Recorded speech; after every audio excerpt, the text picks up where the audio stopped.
నమస్తే, నేను రత్నాకర్ అమెరికా నుంచి మాట్లాడుతున్నాను. ఈ రోజు వైఎస్ఆర్ కాంగ్రెస్ పార్టీ మా నాయకుడు శ్రీ అంబటి రాంబాబు గారి ఇంటి మీద దాడి చాలా అమానుషం.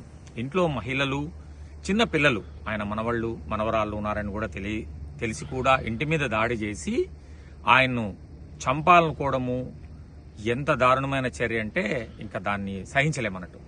ఇది తెలుగుదేశం పార్టీకి, చంద్రబాబు నాయుడు గారికి కాపుల మీద ఎప్పటి నుంచో, అంటే చరిత్ర చూస్తే వంగవీటి మోహన్ రంగా గారి హత్య, దాని తర్వాత ముద్రగడి పద్మనాభం గారి మీద జరిగిన హత్యాయత్నము, మళ్ళా ఇప్పుడు ఇది అంబటి రాంబాబు గారి మీద జరిగిన హత్యాయత్నము, ఇవన్నీ చూస్తా ఉంటే చరిత్ర ఒకసారి గమనించుకుంటే రంగా గారి హత్య తర్వాత తెలుగుదేశం పార్టీ ఏ పరిస్థితికి వచ్చింది, అలాగే ముద్రగడి గారి మీద జరిగినప్పుడు తెలుగుదేశం పార్టీ ఏ పరిస్థితికి వచ్చింది, ఇప్పుడు అంబటి రాంబాబు గారి మీద జరిగిన తర్వాత కూడా ఏ రకమైన పర్యవసనాలు తెలుగుదేశం పార్టీ వాళ్ళ నాయకత్వము అనుభవించబోతోందనేది, దాని యొక్క పర్యవసనాలను ఇప్పటి నుంచే అనుభవించే రీతిగా జరుగుతాయనేది ఖచ్చితంగా గమనించాల్సిన విషయం.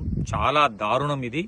రాజకీయంగా ఏదైనా ఉంటే ఎదుర్కోవాల్సింది పోయినిచ్చి ఆయన హత్య చేయాలనుకోవడం, కుటుంబం మీద దాడి జరగాలనుకోవడం ఖచ్చితంగా తెలుగుదేశం పార్టీకి ఇది చాలా దారుణం. సో దీన్ని తప్పకుండా అనుభవిస్తారు.